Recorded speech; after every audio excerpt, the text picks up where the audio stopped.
Hello and welcome to the Ice Guys, brought to you by the National Hockey Now Network. This is the show that takes you into the world of the National Hockey League. Every game, every day, from a betting perspective. With pro sports handicappers Ian Cameron, Alex B. Smith, and various guests from the world of hockey and sports betting. And now, here's your host, Ian Cameron. Welcome to the Ice Guys, presented by National Hockey Now, Friday, April 14th, otherwise known as the final day of the NHL regular season, although it's really only the final day of the regular season because we have two makeup games from previously postponed games earlier this season. That's why there's games on this Friday. Only two games, the final games of the regular season. We have Buffalo, Columbus, and Colorado, Nashville taking place tonight. Ian Cameron, Alex B. Smith, our Friday guest, Nate Repensky, joining us once again. From balmy New York, just like it's very, very mild here in west of Toronto as well, in my area. It is mid to high 80s in Fahrenheit today. Just an incredible day. I got the golf shirt and the shorts for the first time this season, and man, it didn't come a moment too soon. That's for sure. Jimmy Murphy will be along with us later in the show as well. So a great Friday show on tap. Let's begin with a look back at what was a massive Thursday night. A majority of the league, all but four teams playing their final regular season game last night. We're not really going to go through the results a ton, just more so how the bets ended up going and how it affected the playoff race in terms of the matchups. We saw Boston beat Montreal 5-4. What a wild back and forth game that was. That was a very, very impressive and entertaining game, considering really wasn't anything at stake for Boston. Montreal put up a great effort in their final game at home. A little scary moment with Patrice Bergeron during that game as well, but it looks like just precautionary in terms of holding him out. But nevertheless, a great game that was, actually very entertaining for a game with nothing really to play for. Carolina with a much-needed boost of confidence, 6-4 over Florida. They beat the Panthers, and that clinches the Metropolitan Division for them. Where now we know that they are going to play the New York Islanders in the first round of the Stanley Cup Playoffs. Tampa Bay shuts out Detroit 5-0. The best bet gets there with Braden Point to score a goal, plus 106. We said he needed one goal to get to 50. And I'm telling you what, the milestone bets, they didn't all hit. We won some, we lost some, but there were a bunch that did come through in the end. We got William Nylander, who got his 40th goal in a 3-2 victory over the Toronto Maple Leafs. We noted that his goal prop was a good bet, thinking that, hey, he needs one to get 40 goals. And boy, you could tell he wanted 40 goals. That guy shot the puck every time it was on his stick last night against the Rangers. He had 8 shot attempts in the first period alone. So you could tell he was looking for number 40 last night for the Toronto Maple Leafs, and he was able to get it as well in the 3-2 victory against the Rangers. Very impressed with Toronto that they really didn't have anything at stake down the stretch, and they beat Florida, Tampa, and the Rangers this week, 3 in a row. So real good stuff from the Leafs this week. Buffalo sends Craig Anderson out in likely his final game ever, victorious with a 4-3 win. And he hadn't made the announcement official publicly. He just said he was undecided. But you see what was going on after the game ended, hugging Don Granato, hugging the coaching staff, Ottawa Senators players staying out on the ice after the game to wish Craig Anderson well. That is definitely his final game. Make no mistake about it. There's no question. So he's probably going to transition into some sort of coaching development role. Might even still be with the Buffalo Sabres, like I hinted at yesterday. I think he might end up staying with that organization as a goalie coach, or at least a goalie development on their goalie development team in some capacity. So I could definitely see Anderson having that now as a post-playing career. He loves he's enjoyed thoroughly mentoring the young goalies with the Sabres. So he might end up having that role now after retirement. So nice way to send him out there. The Sabres battle back from a 3-2 deficit, and they beat the Sens 4-3 in overtime. Fitting end of the season, a disappointing season for the Pittsburgh Penguins. They lose 3-2 in overtime to the Columbus Blue Jackets. Can't hold a lead. What else is new? I've seen that a lot this year from the Pittsburgh Penguins, no question. It wouldn't be a nice betting night in the NHL for me, Alex, anybody that's been betting draws without having at least one draw winner last night. And we got that with Minnesota, Nashville, with Nashville getting the 4-3 win in overtime. We cash a draw winner in that game. Colorado team total over gets there with the 4-2 win against the Jets. Dallas shutting out St. Louis 1-0. Jake Ottinger, one of his best games in a while. last night. And man, is that a great sight for Dallas going into the playoffs as they await to see who they're going to play and if they're going to win the Central Division, which will be determined tonight. But boy, to have Jake Ottinger look like the Ottinger we saw in the first round against Calgary last year, a great sign. I think that's a dangerous hockey team entering the playoffs. Tons of confidence the Stars are playing with right now. The only fly in the ointment is Peter DeBoer in the playoffs. Sometimes is hit or miss. But other than that, I like a lot of what I'm seeing here from this Dallas team. Edmonton 5-2 over San Jose as they take care of business there. No let up in the Oilers down the stretch. Very impressive to see that. Of course, they were still playing with the outside chance to win the Pacific Division, but those chances got thwarted by Vegas winning against Seattle 3-1. So Vegas is your Pacific Division champ. We know it'll be Vegas now versus Winnipeg in a first-round playoff matchup, and it'll be the Oilers and the Kings for a second consecutive season in the first round as well after last night's results. So those were determined.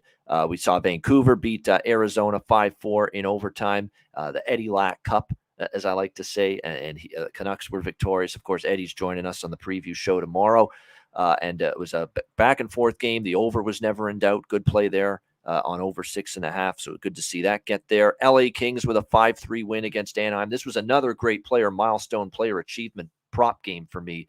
We mentioned Adrian Kempe at 38 goals last night. He needed 2 to get to 40, and he got not only the 2 goals he needed, he got a hat trick into the empty net at the end to make it 5-3. So that was a great game. We cashed Kempe to score. Kempe at 2 or more goals at plus 750 last night in that game. So it was a really good result to see that come through. And again, just the players looking for we almost got Clayton Keller over 1.5 points. We did get Jack Hughes over 1.5 points. They were trying to get to point milestones. Clayton Keller was trying to break Keith Tkachuk's Coyotes franchise record for single season points, but he falls 1 point short. So again, it's nice to know that we were rewarded at least a little bit with some of these player achievement milestone props we talked about on the show yesterday. Fun props, knowing that players were striving for significant numbers, or trying to break a record, knowing you're going to get them shooting the puck a lot, trying to get it. And we definitely saw signs of that last night. So the playoff, 6 of the 8 playoff matchups are set. All 4 in the East: Carolina versus the Islanders, Boston versus Florida. Matchup of the 2 President's Trophy winners should be interesting. Toronto, Tampa Bay for the second year in a row, which we've known for months pretty much. And of course, the other one is the New Jersey Devils, New York Rangers, which has the potential to be a hell of a series. And in the West, we have 2 series confirmed, of course, Vegas, Winnipeg, and as well as LA, Edmonton for the second year in a row. So that's that. Alex, thoughts on the card last night, the final massive regular season slate of the season? Yeah, I mean, it was quite a few emotional moments last night. Obviously, for me, watching. I'll let you talk about Taves. Yeah, I mean, Jonathan Taves, the incredible send off, and seeing him get a goal, of course, in regulation, and the way that place lit up. I mean, that was it gave me chills because that reminded me of how loud that barn used to be during the dynasty, and to have that moment for him and him with the celebration and everybody. I mean, it was just great to watch. And how great of an ending and we almost had it. It's funny because we got robbed of a buzzer beater when Patrick Kane was potentially his last game, and we got robbed of a great breakaway finish. I mean, just a half an inch away from going in overtime, and of course it goes all the way back. Philly gets to the goal in the second point, which in essence is actually a little bit better because now with the Columbus win, the Hawks would clinch the 32nd spot in last place. So, but still a fine send off, and it was great seeing the crowd and everybody just sticking around for him, and him giving his salutes and farewells. And like I said, it's his last game as a Hawk. Of course, he will be a UFA this summer, but I can't imagine he would put on another uniform at this point. I could see him officially hanging it up in the summertime, and of course, number 19 will certainly be going up in the rafters sometime soon, if not next year, somewhere down the road. Most definitely the greatest captain in Blackhawks history. So that was just a touching moment to see. And also Craig Anderson too. I mean, we talk about him and the career he had and, bouncing around everywhere. Like I said, I remember him, from the old days with the Hawks in 03 as a young kid, kind of getting forced into the role of being called to the NHL when they were running through like 6 and 7 goalies. And, seeing the moment, of course, him and his wife and his kids hugging at the end, that really got me. Of course, his wife, had battled with cancer when he was in Ottawa and stuff. So to see her seemingly looking a lot better, and I'm sure he wants to, spend some more time with his family now. And like I said, still be around with the organization potentially, but Hell of a career for Craig Anderson. So what a fitting night. You basically have the last member of the Hawks dead, they call the dead era or the dark ages, retire the same night the last key piece of the Showtime era says farewell to the Hawks. So those are the two big takeaways for me. Obviously, like I said, there was some good results, but those are the two things I was focused on the most last night. Just nice seeing those send-offs to guys who meant a lot to their team. Yeah, definitely. For Craig Anderson, of course, in Buffalo, and Jonathan Toews, it goes without saying. They just Chicago nailed it last night. Crowd was into it. They filled up the building. It was fitting. He got a goal in the game, and man, we nearly got the fairy tale ending with that breakaway goal in overtime. I thought for sure he was going to find a way to put one in. It almost squeaked through. It went out the other side. It got through Sandstrom, and it went out the other side beyond the post. And of course, Flyers ended not long after that. So kind of a gut-wrenching end to that game, but it doesn't soil the night overall. No. It was great. And then the skate around the United Center ice after the game. And the fact that and kudos to NBC Sports Chicago, who actually did a phenomenal job with the broadcast and the presentation and actually putting a mic on Jonathan Toews throughout the night. And you got a lot of great audio quotes from him on the bench, saying goodbye to the players after the game. And you caught the audio of what he was saying to them. Fantastic. And they actually did a compilation during their post-game show with all the audio highlights of Jonathan Toews playing his final game as a member of the Chicago Blackhawks. The studio crew's phenomenal for them, by the way. Pat Boyle, Kaylee Chelios does a really great job as well. Not only very insightful and knows the game, and I think it helps having a father who played the game for as long as he did, Chris Chelios, but her voice doesn't grate on you, which we know sometimes with certain Leah Hextall, sometimes, especially on play-by-play, the voice can grate. The female voice sometimes, especially certain females, let's be honest, it can grate on you sometimes with just how squeaky it can get. You don't get that with Kaylee and her voice, which is really, and she knows hockey, so she does a good job. The whole crew, they did a phenomenal presentation. I thought Jonathan Toews' statements in his press conference talking about his future, and he's not even thinking about who he's going to play for next year, or if he's going to play next year, or if he's going to transition into something other than playing, coaching or management or anything like that. He's just thinking, let's just close the book on Chicago, reflect on my career there, take some time to, look after my health, look after myself, make some real hard, long thought out decisions, and we won't rush into anything. And I got to say one more thing too. It just shows the character of Jonathan Toews. In his moment, with the microphone in front of him and the whole crowd listening to him, in talking about himself, he takes a moment to acknowledge Mike Gapsky, who was the trainer for 37 years, longest tenured trainer in Hawks history or any team in NHL. He takes a moment out of his time to put the spotlight on him, and that just shows you the kind of guy that Jonathan Toews is. That's why he's the greatest captain in Blackhawks history, bar none. It's the success, it's the leadership, it's just the do it all, the Swiss Army knife for the Blackhawks for a while. Get a big goal, he gets it. A big hit, he gets it. A big penalty kill, he gets it. A big face-off win, he gets it. A momentum-changing play, he gets it. There's no question, and that's greatest captain of all time in Chicago history, no doubt. And obviously all the Stanley Cups.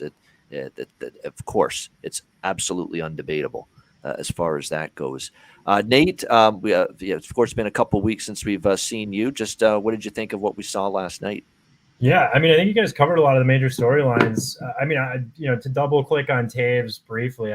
Such a, as you said, special career in Chicago, and I'm interested to see where he plays next. I don't think he's done. I think he goes on, some sort of veteran kind of minimum deal somewhere. But what's so interesting about him, right? He's still playing at a high level. If you look at his sort of points per game this year, I know he's had health concerns, but you can play him anywhere in the lineup, right? That's the beauty of him. He can play on the fourth line, win faceoffs, kill penalties. He can play on the first power play in it, as he's done his whole career. So just really interested to see where he goes next. And again, hats off. He's been such a fun player to watch and really embodied Chicago. The other ones for me, Mikko Rantanen, 55 goals last night. I think he eclipsed Joe Sakic's record with the. That's the one I missed. I was so pissed. That's the one I didn't mention on the show yesterday. That there was actually a team record for Mikko Rantanen, and I slipped. It didn't slip my mind. I just didn't realize it. So which is crazy. I don't know what impact overtime 3-on-3 some of these things have as opposed to what they did before. Obviously the goaltending's improved too, but to think of Rantanen, who again we all obviously think is one of the best goal scorers in the league and was one of the best players, but to think of eclipsing somebody like Sakic is pretty special, right? Given what he did in his career. So must have been an interesting moment in the locker room for sure, and congrats to him. And then yeah, I mean, just the way the playoff races shook out has been interesting for me. Columbus winning last night, can't be doing that. I'm going to fade Columbus tonight, but we'll see what happens. And then ultimately, I was, like I told you guys, I've been following the Panthers with Alex Lyon, who I played with in college. He's been on a heck of a run. It's been really fun to watch. Was hoping they'd get it done last night and maybe avoid the Bruins in the first round, but weren't able to, unfortunately. But it'll be fun to follow them in the playoffs as well. I have I think I've told you guys, but my neighbor growing up, or a guy I kind of grew up with, Derek Forbert. I don't know if he's healthy now, but he's on the Bruins. And I have my college teammate, Lyon, who looks like he's going to get the nod in Florida. So I'm just kind of, I guess, Switzerland. So Forbert and Lyon, and now you're going to be torn, right? Yeah, exactly. I don't know. I might try to sneak up to Boston for, I guess it's Monday, probably Monday and Wednesday for one of the games. But no, it's been fun to watch. And I'm really hoping as a Wild fan that Colorado wins tonight. I don't want to have to face Colorado in the first round. I'd much rather take Dallas, I think, as a Wild fan. But I'm not so sure about that anymore, actually. Yeah. Colorado's look like, I don't want to say bad, but they've looked decidedly average at times, in the last week or two. And last night, to me, that's a Winnipeg team mailing the thing in, and Riddick in net. And that was life and death to hang on. And Jets nearly tied it, by the way, in the last couple minutes there. That, I don't know. It's Colorado is not, they don't have everything totally together.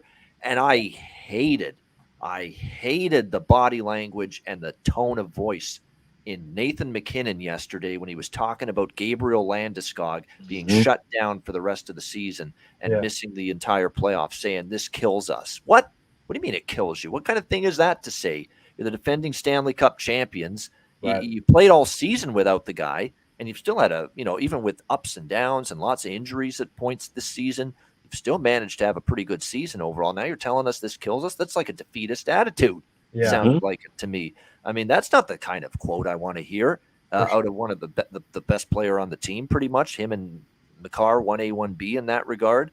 I don't want to hear that. I want to hear confidence saying, hey, it's next man up. We've got a good group here. That's the kind of stuff I want to hear. I don't want to hear this kills us. What kind of thing is that to say on the doorstep of the Stanley Cup playoffs? Holy gosh. For sure. Some confidence. You're defending champ. It's an interesting quote.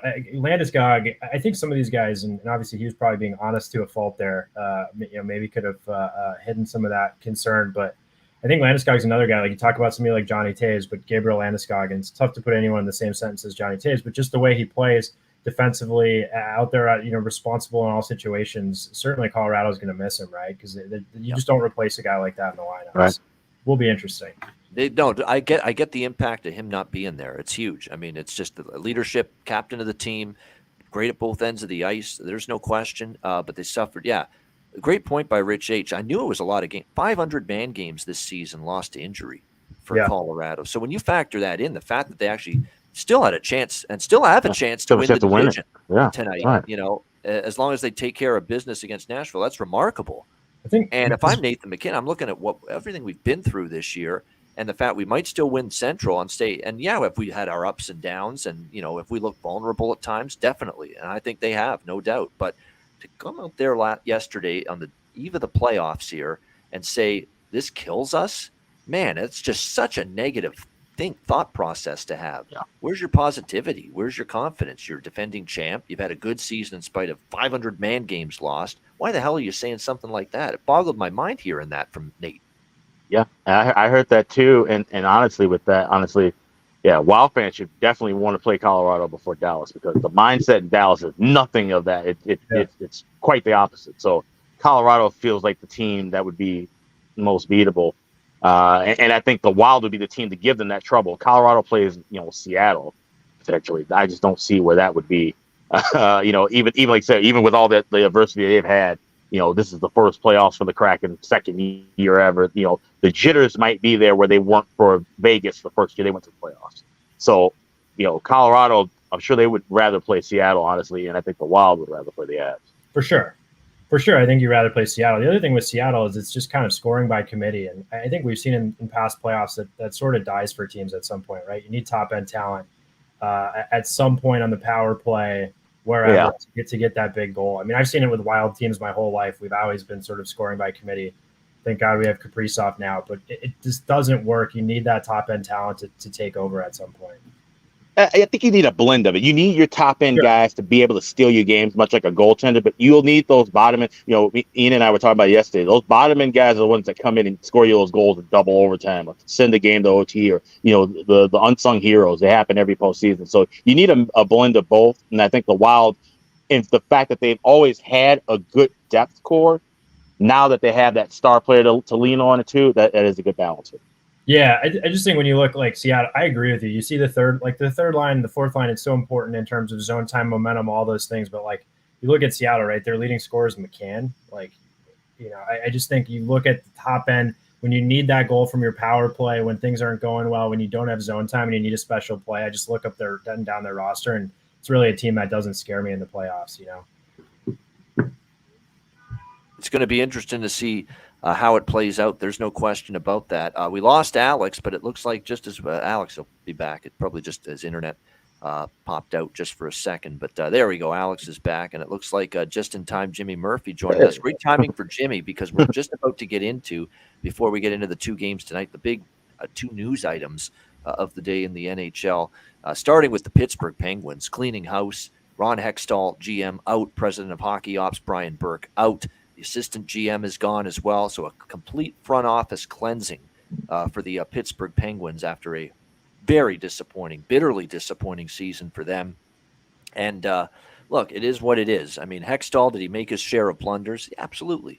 No question about that. But who twisted his arm last offseason to keep the old guard alive and keep it together? Including the big contract to Letang, which, by the way, was horrible by Hextall, giving him that term. Even though actually Letang, credit to him, battled through a lot, and he actually poured his guts and his emotions out last night in the post game after the Columbus game. And Dan Kongursky, actually on Pittsburgh Hockey Now, did a very good job documenting that. And definitely, I think when you look at just what he went through on and off the ice, and when you look at obviously the ups and downs of so many of their players throughout the course of the season. Jari, for example, one game good, one game not so good. It was just a lot of times, look, they couldn't get big goals when they needed it. There's too much outside periphery play. It was not a well put together roster. Like I say, I thought their team foot speed was a big issue this season. That's a big problem they had. And there weren't enough guys that were putting their life on the line, so to speak, nightly. The likes of a Jason Zucker did, who I think was one of the MVPs of the team. That guy came to play every single night for the Pittsburgh Penguins. The blue line was just not good, not close to good enough. Now, I know they had Marcus Pettersson out for a large part of late in the season, and he's one of their better defensemen. But, Dumoulin's declined this year. A lot of their depth defensemen didn't play well. Petrie, not a great season. Not a great idea, I think, to get him necessarily. Ruedel was, spotty at best. I mean, they just had all kinds of it. They just didn't have the great depth on the blue line, and it showed. They couldn't get the puck out of their own net, of their own end. They struggled. They got hemmed in. They gave up a ton of shots, quality chances, just turned over the puck way too much, and it became an issue. And again, Jari, sometimes good, sometimes bad. That was the story of his season. So. And just not good enough when you factor in just how many great teams there were in the Eastern Conference this year. And that's why they're on the outside looking in, and they made those changes. And then the other couple bits of news is St. Louis fired a couple of their assistants, Craig McTavish, Mike Van Ryan. So they're making a little bit of a coaching staff shake-up there, Craig Berube and the Blues. And then Anaheim parting ways with Dallas Eakins, which we figured it was just a matter of time before that happened. He was on the final year of his contract. They did not renew it. So Dallas Eakins and the Anaheim Ducks part ways, and I figured this was the time to do it after a 13-game losing streak to end the season, and obviously Dallas Eakins and Anaheim, their tenure comes to an end. Jimmy, great to have you. It's been a while, my friend. Lots of news to talk about. Bruins now know their opponent, Florida Panthers. What's on your mind? What's on my mind, guys, is let's bring the playoffs on. Enough Yes. of this. It's been like so dragged out here in Boston. We the Bruins have basically known they were going to the playoffs and a top 2 seed, let's say, for the last 4 months. So it's that time, and I think a lot of people here in Boston right now are pretty excited about their chances. And I don't think it's going to be easy by any means, but I like this matchup against the Florida Panthers. All right, good stuff indeed. We'll get Jimmy and Nate's thoughts on the playoffs at the end of our show because this is their one appearance on the show before the playoffs begin. And Alex and I will save ours for tomorrow when we do the playoff preview show. All right, let's get to the 2 games tonight just quickly because I have modest thoughts at best from a betting perspective on these 2 games. Buffalo, Columbus. We've got the Sabres -170 road favorites, 7 the total in this game. As far as I know. I expect Devin Levi tonight, but I have not seen confirmation of that yet for the Buffalo Sabres. Obviously, they gave Craig Anderson the start last night in the final home game to say goodbye to the veteran goalie, but we don't have confirmation yet. What we do know is Tage Thompson is not going to play tonight, it looks like, for the Buffalo Sabres in this one, just shutting him down here in this final game of the season. So it doesn't look like the big guy is going to play for Buffalo. We know, obviously, with Columbus, they've had a ton of injuries this year that remain, but it looks like their lineup's going to be very similar to last night against Pittsburgh. A lot of the AHL call-ups, but look, they played hard. And that's the one thing you saw from Columbus last year, even with a lot of the third and the fourth line being comprised of minor league call-ups. I mean, they played hard against Pittsburgh, and that was enough for them to get the victory last night. I just think this is going to be a back-and-forth, loose kind of atmosphere. We saw this in a couple of games last night. This reminds me of Vancouver, Arizona, this game here. I think it's just going to be score goals, nobody blocking shots, defensive intensity at a minimum. But obviously what I'm going to do is I'm going to wait for a 6.5. That is my plan, and bet a live over once we get that. The pregame bet that I've moved on is both teams to score in the first period here in this game. That's, to me, a very good look at BetMGM. I think it was plus 135 earlier when I bet it because I recommended it on another show earlier today. And I think it's still around that same price right now. Yeah, plus 135 BetMGM for both teams to score in the first period. I like that look. I don't think it's asking a lot for the Sabres and the Blue Jackets to find the back of the net here in the opening 20 minutes. Alex, we'll start with you. Sabres, Blue Jackets.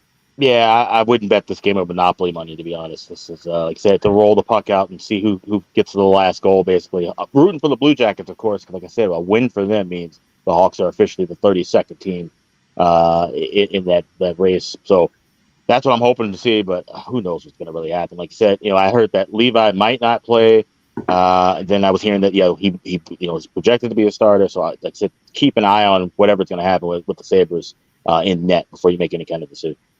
Yeah, and it looks like other than Tage Thompson, as of right now, everyone else is playing. All the other big guns, Tuck, Dahlin, Dylan Cousins, Peterka, Middlestat, by the way, that is a prop I like. It's time for me to stop, forgetting to bet this prop and bet it, and that's Casey Middlestat to get a point. I mean, he's just been on fire here down the stretch for the Buffalo Sabres. Another great night for him last night. Let me see what his point prop is here tonight. It's getting up there. Finally, they're raising the price. It's up to -150 at DraftKings, but I still like it at that price. It's just been automatic. I believe Middlestat for the Sabres. They're not complaining about this first-round pick being a flop or a bust anymore, are they? In Buffalo, he's been just fantastic here down the stretch. He's on a 5-game point streak, and he has 8 points in those 5 games. So he's been absolutely terrific down the stretch here for the Sabres. Jimmy, what do you think here? Buffalo, Columbus. Sorry, guys. This is a pass to me, guys. I just, like you said, you can't figure out right now who's the goalie for tonight, and 2 teams, really nothing to play for. I wonder if we can bet odds on how many people are going to be in the building for this game. Like 10? I mean, who cares about this game? So, yeah, total pass for me. Yeah, is it raining in Columbus? Maybe like 60 or 70. Otherwise, if it's nice out. Yeah, no, exactly. Oh, by the way, there was one milestone bet that I was eyeing in this game. I'm trying to remember now what it was. Oh, yeah. He needs 1 point to get to 80 points this year for the Buffalo Sabres. Jeff Skinner, 79 points. He needs. Problem is, he only needs 1 point. But if you're going to bet the point prop, you've got to bet it's only 1.5, or it is actually a half a point, but it's minus 205. I mean, so you either got to lay minus 205 on its own, or you got to put it in some kind of parlay. I actually might. I don't do this very often, but I might eat the juice and lay the minus 205 because I really do think he'll get that 80th point tonight against this Columbus Blue Jackets team. He only needs one, and he's going to be trying to get that point. So the shots on goal prop for Skinner is probably worth a look too. He's going to be trying to get that 80th point. He's at 79. Again, that's a round number and a milestone number that a player wants. We saw this last night. Marner was trying like hell for 100. Stützle was trying like hell to get to 90 points, and he did for the Ottawa Senators last night. Kempe wanted to get to 40 goals. He did. Nylander. The milestone numbers, players want to achieve those in these final games of the season. So I don't like doing it. I don't lay minus 205 often. I don't like being a guy that lays minus 205 and says that on a show, but I'm going to make an exception here and lay the 205 here with Skinner to get a point tonight. What do you think here, Nate? Buffalo, Columbus. Yeah, it's definitely an ugly one. Agree with some of the player prop takes. I'm not super interested in this game, but I think you look at Columbus, who's out. I think you look at the two flavors of these franchises, one probably kicking themselves for winning last night and still in the Bedard sweepstakes. The other narrowly misses the playoffs, but there's a good taste in their mouth, right? Like Middlestat, as you said, is panning out. They have a young team, and in a lot of respects, they have some momentum. I look at Buffalo, potentially on the puck line. I think it's -1 or plus 140 at certain parts.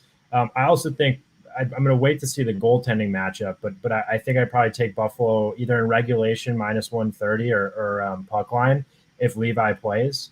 I think Columbus has John Gillies playing. It will be John Gillies, probably, yes. The pride of Providence hockey, but he hasn't had really a good stint even in the AHL this year in terms of save percentage. I just don't think Columbus has a lot to really put on the ice, and their roster was scant before all the injuries and scratches. So give me Buffalo to close their season out well, and Columbus to try to stay in that bottom of the barrel. So my thinking is Buffalo with John Gillies in net and this horrible Jacket defense can absolutely score in the first period. The reason I think Columbus will score, it's their home finale. I think like last night they'll want to play pretty well, even with the AHL call-ups. And another thing too is I think Buffalo could be flat early, especially coming off last night. That was a lot went into that, saying goodbye to Craig Anderson. They roared back from a deficit, won in overtime. I could see in the first period they're sloppy with the puck a little bit defensively. Columbus takes advantage. So that's why I really like the first period BTTS look, plus 135 there in this game. I think 1-1 in the first period is very possible in this game, even if it's Levi starting in net here for the Sabres in this one. And the Skinner, lay the wood. That's a good suggestion by Rich H in the chat. That's a really good same-game parlay suggestion. You could always go with the point prop on Skinner and parlay it with his shots on goal. The book will allow you to do that, and you'll get a much better price on that if you parlay shots on goal and the point prop for Jeff Skinner, which definitely makes sense because I think he'll be shooting the puck more tonight as well. And he's been trending over his shots on goal lately anyway. All right, the other game on this Friday card, this does have playoff implications and seeding and divisional implications. Colorado looking to clinch the Central Division. They can do that with a victory tonight in Music City against the Nashville Predators. Colorado -230, road favorite, 6 the total in this game. Call me crazy, but I'm not really in a rush to lay -230 in this spot with Colorado. Back to back. Now it is for Nashville too, but no travel because they hosted Minnesota last night, whereas Colorado's got to fly in from Denver after playing Winnipeg last night and play Nashville tonight. And Nashville hasn't rolled over. I was impressed with Nashville last night. Now, granted, Minnesota, didn't have anybody in there. I mean, the nucleus and core of the team, as Alex and I talked about yesterday, didn't play for Minnesota last night. Everybody sat, but still for Nashville to find a way to battle back and win that game after getting eliminated in the game before that, they played against Calgary. That was pretty impressive mentally. That was an impressive feat by the Predators last night because I'm sure it hurt them to be officially knocked out of the playoff contention, but they battled back and they beat Minnesota at home last night. And I think there's an element of this young, spunky, feisty Nashville team with your Luke Evangelistas of the world and your Philip Tomasinos of the world, your Thomas Novak Thomas Novaks of the world, that they've just played this, free and easy, carefree hockey, very spirited as a group, that there's, I think, a collective belief with this group tonight that they may want to play spoiler here and keep Colorado from clinching the Central Division on their home ice. So, I think Nashville will bring a solid effort here tonight in this game. Will it be enough is the question. Another thing I'm hesitant to with Colorado backing them tonight is not only the back-to-back spot, but Pavel Francouz is likely getting the nod here in net for the Avalanche tonight after it was Georgiev tonight. I'm pretty sure Bednar will rest Georgiev. I don't think they want him starting back-to-back right before the playoffs start. And Colorado series, by the way, will start on Tuesday, which will be part of our betcast next Tuesday. So make sure, again, Stanley Cup Playoffs betcast, our first one will be Tuesday night. So make sure you join us for that at 7 p.m. Eastern time. But Colorado plays Tuesday. I don't think they'd be in a rush to have Georgiev start back-to-back here at the end of the season. So I do think we'll see Pavel Francouz start tonight for Colorado. And he just hasn't played a lot of hockey. He's only made one start since early February, and it was 5 days ago at Anaheim. And he wasn't necessarily all that great. 4 goals allowed on just 23 shots faced. Not the greatest performance against a very weak Anaheim team. So I like over 5.5 here, and I got a -120 on the total for over 5.5 in this game at Betano, which is an Ontario book here north of the border. But I 6 is in a lot of spots, but there are a couple that still have the 5.5 out there. A shop around, even at 6, I lean to that over. I think it can get there here in this game. I just think you're going to see this Colorado team, which again has been giving up some goals here these last few games down the stretch of the irregular season, end up getting there. And again, a Lankinen likely in net for Nashville. A Lankinen versus Francouz matchup, to me, tells us that I think we could see this over hit. So I really like it at 5.5. If you can only find 6, I still endorse it at the 6 that you find out there. Alex, what do you think here? Avs, Predators. So I made one bet last night on this game, and because I was expecting a pun intended avalanche of money coming in on Colorado now that they need this game, I took a shot with the puck line -1.5. I got +115, and shocked to see not much movement in this game at all. It seems like people are kind of just staying away from it rather than flooding with Colorado money. So you can still get +120 or +125 if you shop around with that puck line. I think this is a great spot for Colorado in the sense of, like I said, give Francouz another start, let him shake some of the rust off still. This is the best time to do it, obviously. You don't have any other time, really. And you're hoping that he doesn't have to be the guy you call on in the playoffs. But if you have to rely on him, just like they had to last year, at least give him the time and give him a game to get his feet under him a bit. And this is a Nashville team, like I said, maybe because it's a division rival, they could be up for it a little bit early. But I think in due time, Colorado will just pressure them out, and we'll just see the Predators kind of fade away. So I think Colorado wins this one easily by margin. I take a shot at the puck. All right, like in Colorado, that they won't screw around, take care of business, get the 2 points, win the Central Division, and lock up a date with the Seattle Kraken, obviously, in the first round of the playoffs. We'll see if Nashville can make it tough on them. I did consider the draw, but for a change, I did not make a single draw bet on this card today. But we'll have a bunch in the playoffs. Absolutely. I'm pretty sure of it. Yeah, it'll be draw season again coming Monday night to an Ice Guys show near you. Jimmy, what do you think here? Colorado, Nashville. Look, I agree with everything you said about Nashville earlier, Ian. I've been pretty impressed with them since the trade deadline. A really scrappy bunch that, even their own team management basically gave up on the season on them and did some selling at the deadline. And, they lose their longtime GM in Poyle, and they've just scrapped their way and stayed in there for playoff contention. And that's why I think they're going to be scrappy tonight. I'm going to take that draw, Ian. So give me the draw in this game. I think it's going to be a tough one for the Avalanche.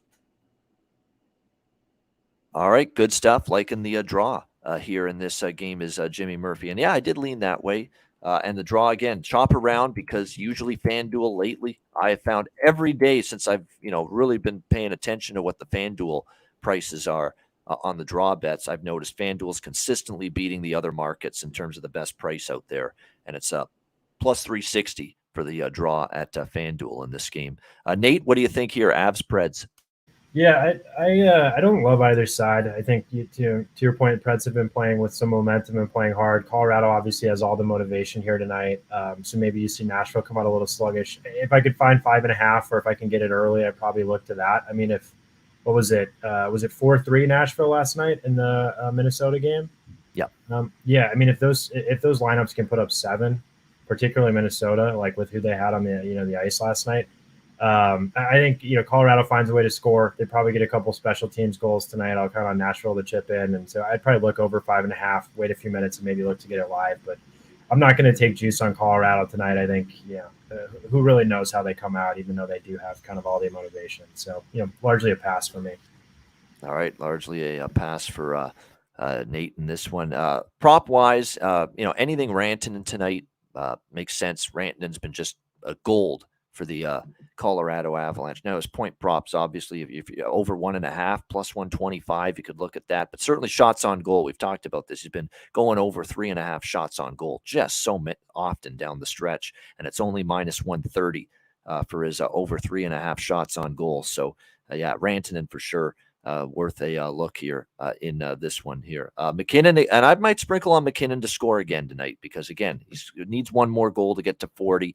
We talked about that last night. He didn't get a goal last night against Winnipeg, but he's got one more chance to get to 40 goals. It's minus 110 for him to score a goal tonight, so I'll put that on the card. Why not?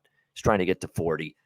He probably got a good, and I'm always interested in Devon Taves as long as he remains in the number one pair and the top power play unit on that number one power play unit for the Avs. So definitely some good prop looks though in that game for sure.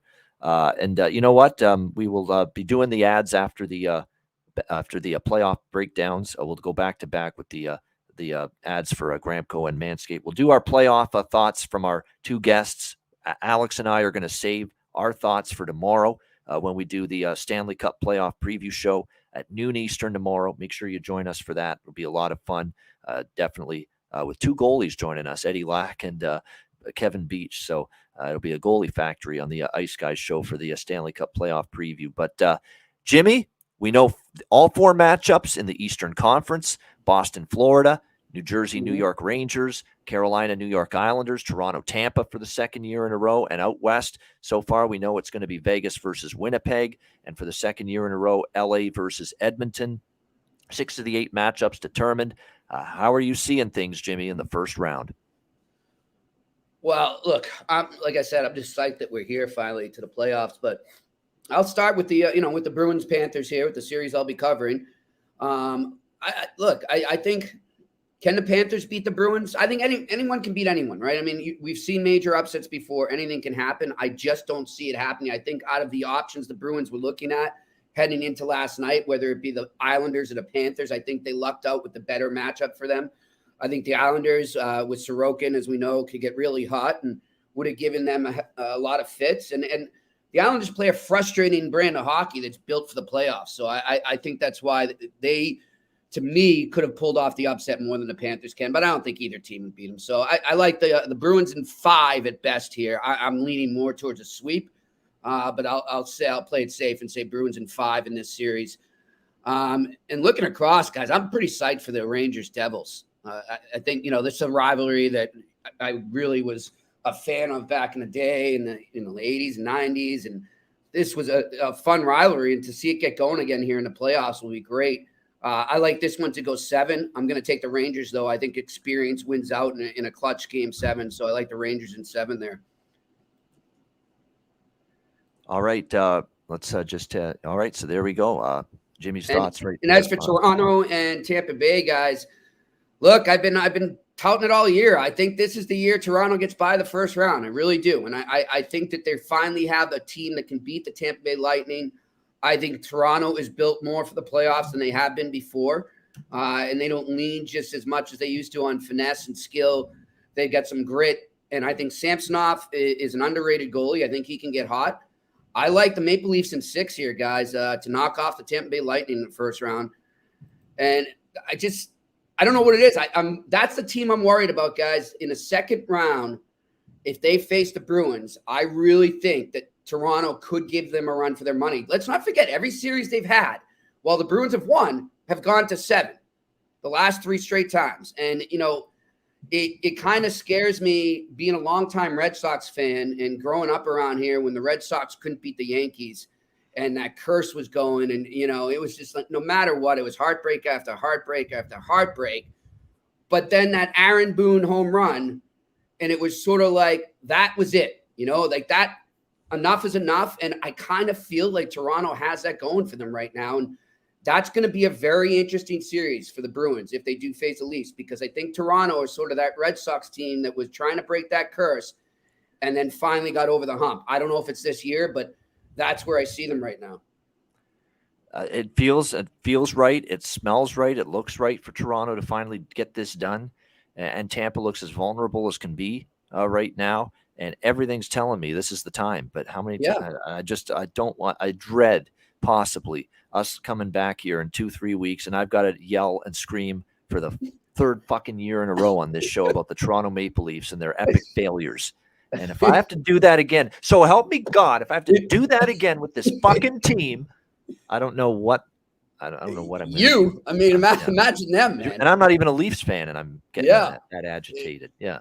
Yeah, it's just tough. And guys, the other series there, the Islanders, Carolina, this is the one where I like another upset. I like the Islanders to take down Carolina in 6 games in this series. I think Carolina has lost their way down the stretch. There's something off about them. Obviously, the Svechnikov injury is huge, but still, there's just something off with that team right now that I can't pinpoint, and I don't like that feel going into the playoffs. So I like the Islanders to pull off the upset in this series in 6 games. Yeah, it's very. I think the Islanders have I don't know about win the series, but I definitely think they're live. I definitely think they're competitive, and I think they really push Carolina. There's another thought process I have in mind for that series, but I'll mention it on tomorrow's playoff preview show. Nate, what are your thoughts on the 6 confirmed first round series coming up? Yeah, Jimmy, took the words out of my mouth, and some of these, I see them the same way, right? I think, first of all, a lot of compelling matchups, and also some of the matchups we might see in the second round. But I feel the same way about Bruins Panthers. I'm going to plead the fifth, given sort of, as I kind of alluded to, my affiliations or sort of cheering reasons for both teams. But I think it's a tough series for Florida. To Jimmy's point, you're looking to pull up an upset as sort of the 8th seed or the second wild card, whatever you want to call it, playing, really structured, really sound, great sort of penalty kill, special teams, D zone is the recipe to do it. I think the Islanders have that. Conversely, Florida, it plays that run and gun style. They certainly can score a lot of goals, but I don't know, necessarily how they'll defend. And so I think that's dangerous for Florida, and obviously like the matchup for the Bruins, but hoping it's a tight series. Hoping Lions certainly gets the call for the Panthers and plays super well. So gonna be following that closely. Toronto and Tampa, I think Toronto breaks through. It just kind of feels like they have the team. They've added some guys, right? Luke Shen. They just seem to have a little more jam in their game. I think it's going to come down to goaltending. And like Samsonov, right? I think he played really well the other night against Florida. But the lights are really bright in Toronto in the playoffs, right? And so we'll see kind of how that transpires. But I think if Toronto makes it through, and there is that matchup with the Bruins later, right? Toronto still definitely remembers some of those series losses, right? What was it? They had the 3-goal lead, right? I don't even know when that was, when the Bruins came back on them. It must have been 5-10 years ago now. But anyways, that's something probably in the back of their mind. So you see that. Yeah, that was 2013. You're right. 10 years. Yeah, 2013. 10 years. It's crazy. Yeah, nuts, right? I think one of my good friends is a Leafs fan, and he had I guess a video on he and his dad when they were watching that 3-goal collapse, and it's hilarious. Oh, Jesus. But anyways, I still remember that. That was James Reimer, Randy Carlisle's way back in the day. It was nuts. Yeah. It was one of the best radio calls too. Dave Gosher doing Bergeron. Yeah. He's a wonderful play-by-play I hope guy. we get Dave that Gosher. series at some point. Yeah, that actually, guys, too. That that was right after the marathon bombing too. That's playoff run. That was the whole Boston Strong thing. Yeah, that was ironically a 10-year anniversary. I mean, that's all you hear about right now here in Boston this weekend. So. Yeah. Carolina Islanders, I like the Islanders to keep this one tight. I think Carolina is going to squeak it out. Again, Carolina, some top end talent, a little bit, scoring by committee, but they've been good. I think they're gonna advance here. I just don't think, the way Carolina can lock it down, and we know the Islanders are a little bit offensively challenged. I think it's gonna be a really tight checking series, but I think Carolina does sneak through. And then, the most fun series, I think, for me, watching sort of objectively, is going to be that Devils Rangers series. I think New York, I'm really excited. It's going to be buzzing. There's going to be Rangers gear. There's going to be Devils gear, people walking around. I think the Garden will be, absolutely electric. And so that's going to be, really, really a fun series. And I like the Rangers. I think they've added, obviously guys like Kane, certainly some veteran talent, Tarasenko. I think the Rangers squeak through. I think, Shesterkin is probably the difference, but it's going to be another tight series and a blast. And then what's the final one we have? I guess, out west, right? I think Vegas, LA, Edmonton, Vegas, Winnipeg. Yep. Yeah, I think Vegas takes care of Winnipeg handily. You mentioned Winnipeg's been playing better, a little more compete in their game, but they just don't have the decor to really, progress in a playoff series, in my opinion. Josh Morrissey's having a nice year, but other than that, I don't think they have a lot back there. I think Vegas wins this one probably in 5. I'm blanking on Winnipeg's goalie for some reason. Hellebuck, right? Hellebuck is just not, against his old backup, maybe Laurent Brossoit, who I firmly believe is starting game 1. Yep. True, and that's interesting. If Vegas, if something happens there, we'll go to Jonathan Quick. It's nice, and this is why they made that trade, right? Was to bring in that sort of pedigree or that demeanor if it came to it in the playoffs. So that'll be interesting to watch. And then Edmonton, LA is going to be really fun too. It's going to, on the East Coast where I'm at, right, and Jimmy and I are at. It's like one of those games where it's Tuesday night and you can't sleep and you're up watching Edmonton and LA late into the night, right? So probably going to get some interesting games there. I want to see McDavid advance. I just want to see something happen, but it's going to be such a tight series. I don't know. I lean LA for some reason, just because I just feel like the Oilers have trouble, but we'll see how it goes. And this was a matchup last year, if I'm not mistaken, right? Edmonton ended up winning that one. Edmonton in 7 last year, and LA made them work for it. Yep. Yeah, so I lean LA a little bit. I just think, a lot of intangibles on that team, and the power play, like LA's power play is awesome, and I think they're just going to be firing. So we'll see what happens, but all good series. And I don't even know. I was like thinking, should I come on the show with a pick for the Cup? And I don't even know if I have one. I just think there's so much parity in the game right now. It's going to be interesting. Obviously, Boston's the obvious pick, but they're going to run into some challenges for sure. Yeah, this could be one of the better playoffs we've seen in quite some time. Now, I know some of these first rounds series, and Alex will allude to that tomorrow on the show, might be early quickly. So maybe this first round in particular won't be quite as good in some respects as we've seen in the past. But no, I mean, there's a couple of these series, at least in the first. Toronto, Tampa, Jersey, Rangers, LA, Edmonton for the second year in a row could be really, really excellent series. And again, Alex and I will give up our thoughts on the Stanley Cup playoffs in depth tomorrow on our Saturday Stanley Cup playoffs preview show. Nate, we know you got to run, so we'll get to your best bet right now. It could be anything. It could be one of the games tonight. It could be a series bet in the upcoming first round. Whatever you want to go with for best bet, now's your chance. Yeah, we'll keep it, I guess, close for tonight. I'm still kind of analyzing the series a little bit, and I'll probably make a play in the next day or two. But I think for tonight, I'm going to take Buffalo. Let's just go in regulation, -130. Like I said, I think Columbus has obviously nothing to play for. Really thin lineup. I think even when they put all their guys in the ice, there's certainly some holes in that lineup. So I'm going to take Buffalo. I think that momentum that they have, a young team that's building going into next year, they're going to get that win. I think, like we talked about, Casey Middlestead has a great night, and I'm going to take Buffalo to cap their season on a high note, and Columbus to kind of mail this one in, which maybe they had a few extra pops last night. They're kind of getting together for the last time as a team over the next couple of days. And so I think Buffalo wins handily, and I'll just take the regulation. There's not too much juice on it. I think -120, 125 if you shop around. All right, there you go. Buffalo Sabres in regulation against Columbus for Nate Repensky with his best bet. Nate, we'll let you run. Thanks for joining us. And, of course, Nate will be on with us a bunch of times throughout the NHL Stanley Cup playoffs every Friday, if possible. And I also said if he's available on another day during the week, he's welcome to join us anytime. Nate, good to have you with us. Have a great weekend. Nate. Cheers, guys. We'll see you soon. I'll see you next week. All right, good stuff. There he is, Nate Repensky, with us. All right, we will wrap up the show in a moment with our best bets from me, from Alex, and from Jimmy in just a moment. First, though, a reminder, check out patreon.com/Ice Guys, just $10 a month. Goalie charts, totals charts, power ratings, daily Ice Guys show betting card, bonus content, and more. Check it out and sign up, patreon.com/Ice Guys, just $10 a month. Sign up for the Playoff Bracket Challenge. Yes. The link to the Playoff Bracket Challenge, our own Ice Guys Playoff Bracket Challenge, is in the YouTube video description. You just click that link. You use the password associated with it, draw season 23. That's DRAWSZN23.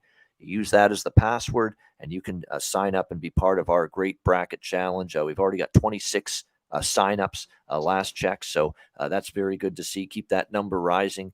We'll be filling out our brackets, having some fun with that. And the BetCast, our first one for the Stanley Cup playoffs, will be next Tuesday. We're looking forward to it, April the 18th, 7 p.m. Eastern time. And we do know what 4 series will be taking place that night, game ones.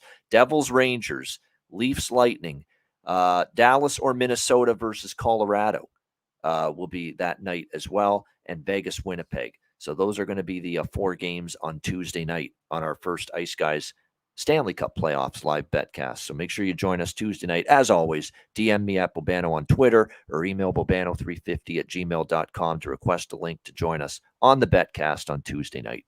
Last but certainly not least, check out the Ice Guys store. We just talked about the weather. It's getting hot everywhere right now. Grab a t-shirt, grab a cap. We also got hoodies, we got mugs, we got everything. And you get free shipping all this weekend too. So next 3 days, free shipping, free standard shipping on any order you make at iceguys.myspreadshop.com.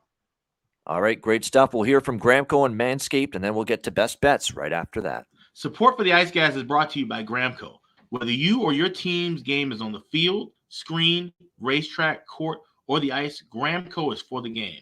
Grown by farmers who spent years developing premium hemp genetics, Gramco provides customers with consistent quality Delta 8 THC products ready for any occasion. Gramco currently offers numerous Delta 8 products, including vape cartridges, disposable vapes, pre-rolls, gummies, wake and bake coffee, and more. Gramco offers an enjoyable, legal high delivered discreetly and directly to you.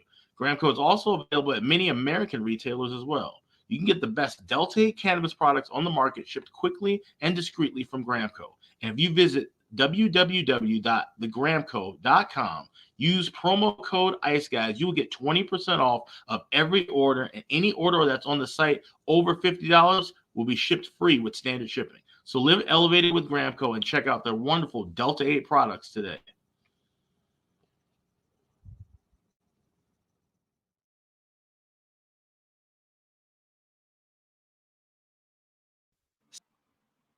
Support for the Ice Guys is brought to you by Manscaped, who is the best in men's below-the-waist grooming. Their products are precision-engineered tools for your family jewels. Manscaped's Performance Package, the ultimate men's hygiene bundle. Join over 7 million men worldwide who trust Manscaped with this exclusive offer for you, 20% off and free worldwide shipping with the promo code ICEGUYS. That's promo code ICEGUYS at manscaped.com.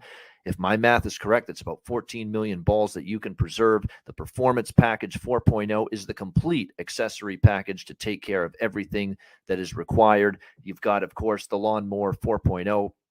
Takes care of your facial hair and among other things. You've got, of course, the Weed Whacker. I'm approaching 40. Nose hair has become a major issue. It pisses the hell out of me. I need to take care of that shit, and the Weed Whacker can help you do that.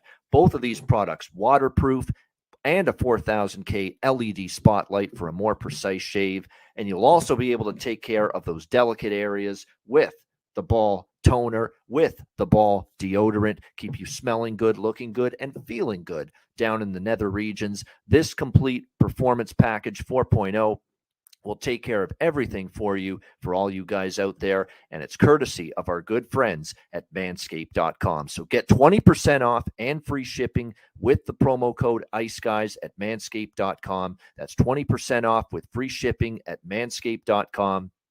And use promo code ICEGUYS. Unlock your confidence and always use the right tools for the job with Manscaped.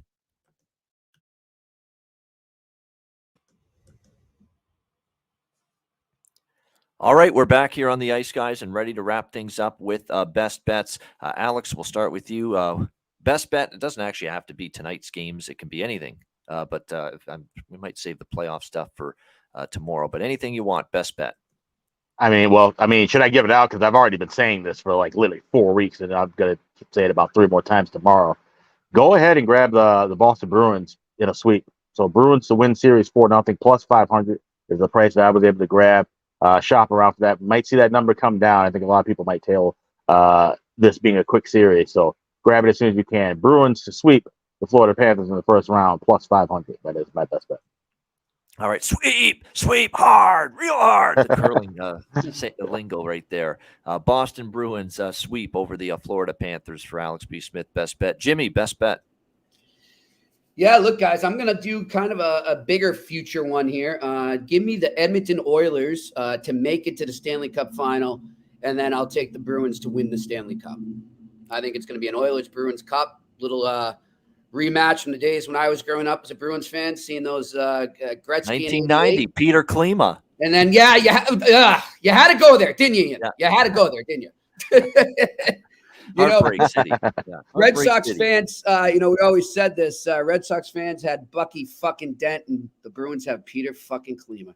Yeah, no, exactly. Of all people, getting the cup-winning goal in that 90 Stanley Cup final series at the old Boston Garden, of course. Yeah. And you remember, too, that, a little, if you weren't really a big historian on this, but yeah, they rested him the whole game. He had 2 shifts the whole freaking game before overtime. Yeah. Before he jumped over for that shift when he scored the winner. And it was like, it was almost like, who's the coach then? Was it who the hell was the Oilers coach? For the Oilers. Then? Oh boy. 1990. I can picture him. I can't think of his name though.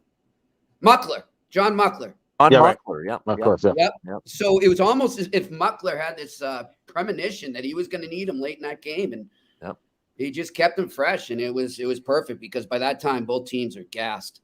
Yeah, and that was a 5-game series victory, by the way, for the Edmonton Oilers. Mike Milbury coaching the Bruins at that time. Yeah, Yeah, right. It was a 5-game sweep because of the lights going out and the whole thing with the game 4, correct? Well, that was 88, Alex. Oh, it's 80. Oh, okay. That's okay. That's so what I was. 88. They moved it. They basically, the Bruins got screwed. The Bruins lost a home game because of the lights going out there. And they moved it to Edmonton. So game 4 actually took place in game. They started in game, kept it where the time was and where the score was, and they played the rest of the game in Edmonton, which I thought was kind of BS. I mean, that wouldn't happen now. If you remember, too, at the time of the lights going out in that game, the Bruins were tied 2-2. Right, yeah. Yeah, it was a bit of a bad break there for Boston that they had to go through that kind of. I still am convinced that 90 Bruins team, if they beat the Oilers in game 1 there and Klima doesn't score that goal, I think they win that series. I think that game decided that series. Yeah, they would have come back. That would have been a huge win for the Bruins because if they win that game, all of a sudden it's 3-2, and they're right back in the series going to game 6. But it ended up not being the case, unfortunately, and that close for Mike Milbury, who got raked over the coals for his coaching and GM track record, but he did come close that year. And say what you will about his transgressions and his actions and things he's done off the ice and said off the ice and all that. I actually listened to his Ben Chicklets interview a few weeks ago. He had some unbelievable stories about the Bruins and Don Cherry from the 70s. Unbelievable stories. You got to give him that. I always thought he was a good coach. He's just a horrible GM. Yeah. Yeah, that's right. He had success there with the Bruins, with the GM, and then, but plus he couldn't do his job properly with the Islanders because fucking Charles Wong got his fingerprints all over the place when he was there. He was kind of like a Jerry Jones creature with the Islanders. Yeah. Like you had to basically get the approval of Charles Wong before you did anything. If you're Mike Milbury there during those Islanders days, so that was a problem right there. Mingling ownership. That's never a good thing. Leave it to me, guys, to bring you down a Mike Milbury rabbit hole. But yeah, no doubt. Exactly. Owners poking their business into the hockey side of things, and that's the funny thing. Milbury said on that interview too with Biz and Witt, talking about Wong didn't know shit about hockey. All right, and yet he still had to make all the had to it go was an through asset to him. That's it. Yeah. Yeah, exactly. He had to go through Wong with every decision he made about hockey personnel and trades and signings and all this stuff. Yeah, trades it ain't no char. Yeah. Trade Roberto Luongo. Yeah, great. Bad run there. Absolutely, with the New York. And to think that wasn't the worst ownership group of the 1990s. Yeah. That isn't. There's actually something worse, and I think I know what Alex is thinking. Not even the Hawks. I'm thinking about Tampa Bay with being involved with the Yakuza. Yes, that's by far the craziest. That was bad. Yeah. Oh my God. The NHL has such a checkered past, don't they? Yeah. Unreal. Yeah, it is. There's no doubt. But that's just that's some scary ass ownership groups. Yeah. Some of those teams definitely in the 1990s. All right. My best bet. I was just about to stop the show without giving my best bet. I'm going to go with let's go with that first period, both teams to score for Buffalo and Columbus. Plus 135. First period, both teams to score. Sabres Jackets for my best bet. Great stuff, Jimmy. It's good to hear from you. I hope you're going to join us every Friday as much as you can during the Stanley Cup playoffs. Keep your Friday spots going. As long as it's not a conflict with the Bruins and their playoff game days, we'll get you on every Friday. And here's a quote that I just love saying that here with the Freddie Svedman here from Sweden. Nice show, guys. The best guys is the Ice Guys. Very nice. Very kind. Yeah, we appreciate it. Thanks, Freddie. Sweden. And guess what, Freddie? Your countryman, Eddie Lack, is with us tomorrow on the NHL Stanley Cup Playoff Preview Show with us. So we're looking forward to that for sure. And make sure you join us tomorrow, noon Eastern. Yes. It's a huge. Full to you. Yes, absolutely. We appreciate that, Jimmy, as well. But noon Eastern tomorrow. Ice Guys Stanley Cup Playoff Preview Show. We'll hit all 8 series. We'll know all 8 first-round matchups by tomorrow. Everything. We'll talk series winners, number of games, over-under, handicaps, series props. Who's going to be the top goal scorer in the series? You can bet that, too. And I'll have some opinions on that as well tomorrow. So we're going to get into everything with the 8 series. It'll be like an hour and a half, 2-hour show tomorrow, but it'll be worth it. I was just going to say, pack a lunch, maybe pack a bowl, and bring a notebook for sure. Yeah. It'll be good. And it'll make up for the fact we're not on Sunday, which I also want to point out. Speaking of guys, and a nice another plug here for our friends at Gramco. Just got a wonderful package from them in the mail today. And then I'm enjoying that on a nice hot summer-like day here in Boston. Fantastic. Good to hear. This is when it goes well, when the weather's like this. 90 degrees out here in Boston today. Yep. Guys. And in 4 hours, it's going to be 48. The cool down's coming here too. Like it's going to be back down to like 60s tomorrow here after 86, 87 here today. Yeah. As I say, we've been the 80 plus for 3 days in a row, and then I think we're getting a little bit of rain and snow on Sunday. So that's how it goes. Exactly. In Minnesota, you can't escape the April schizophrenia when it comes to the weather as well. And that's exactly what it is. Yeah. April schizophrenia for sure. I want to point this out because I think it's cool. I think I love what they're doing. And yes, there's no NHL hockey. There actually is junior hockey. So there is going to be some hockey to watch, but there's also some other hockey to watch tomorrow. Spit and Chicklets is putting on that FDNY NYPD hockey game tomorrow. It's an annual event for charity. It's not your hockey for the faint of heart. These guys want to win.